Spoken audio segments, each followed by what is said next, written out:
What if the chains that bind you are not forged of iron, but of shadows? You believe you know your fears, the fear of death, of loss, of failure. But these are the loud, roaring lions. The true masters of your soul are the silent phantoms, the hidden fears that dictate your choices from the unlit corners of your mind. They are the puppeteers, and you are the marionette, dancing to a tune you do not even realize you are hearing. Here are 5 of these hidden fears that control you without you knowing, and the Stoic insight to sever their strings. 1. The fear of being misunderstood. You say yes when you mean no. You soften a hard truth. You fail to enforce a boundary. Why? Not because you are kind, but because you are terrified that your true intentions will be judged harshly. You fear that your no will be seen as cruelty, your truth as aggression. This fear turns you into a perpetual defendant in a courtroom of your own making, constantly pleading your case to a jury of others. The Stoic understands this is a traitorous fear. It places the opinions of others, an external beyond your control, on the throne of your mind. You must conquer it by choosing to be your own judge. Your virtue is determined by your intent, not by their interpretation. You must be willing to be misunderstood in the service of what is right. 2. What 2? The fear of missing out. You see the curated lives of others, their triumphs, their travels, their joys, and a cold dread coils in your gut. The fear is not just that they are happy, but that their happiness is somehow a measure of your lack.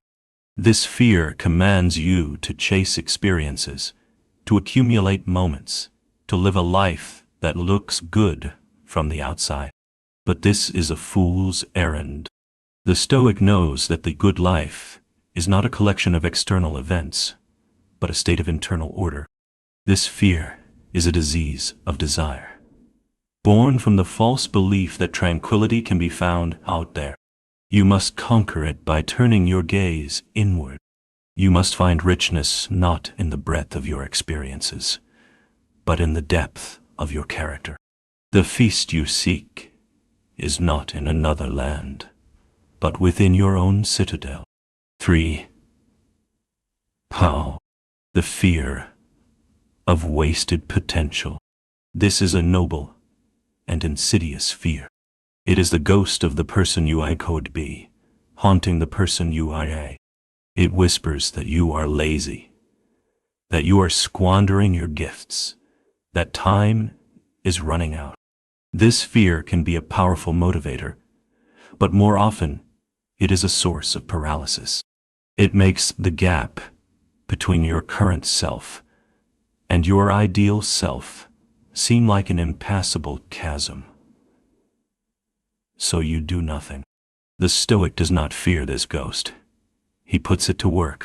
He knows that potential is worthless until it is forged into action. You must conquer this fear by transmuting its anxious energy into a ferocious focus on the present moment. Do not worry about the person you will be in 10 years. Be the person you must be in this hour. Lay the next virtuous brick. The grand cathedral of your potential is built not with worry, but with work. 4. The fear of your own power. You stand at the precipice of a great decision, to start the business, to lead the team, to finally become the person you were meant to be. And you retreat.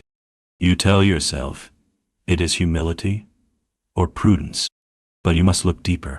Often, it is a terror of your own latent power. To truly embrace your potential is to accept a crushing weight of responsibility. It means there are no more excuses. It means you are accountable for the outcome. This fear of responsibility is the fear of your own strength. It is safer to remain a critic in the stands than to be the warrior in the arena. You must conquer it by choosing to embrace your agency. You must accept that your fate is not just what happens to you, but what you choose to do with what happens. 5. And the fear of true solitude. This is not the fear of being alone. It is the fear of being alone with yourself. It is the terror of what you might find in the silence when all the distractions are stripped away. You fear the unfiltered thoughts, the unvarnished truths, the accusing presence of your own conscience. This fear keeps you perpetually running, seeking noise and connection to avoid a counsel with your own soul. But the Stoic knows that the citadel cannot be commanded by a king who is afraid to be in his own throne room.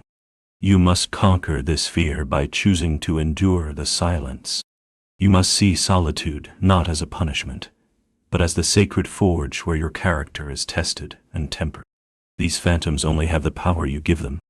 Drag them out of the shadows, call them by their name, and watch them wither under the steady, unblinking light of your reason.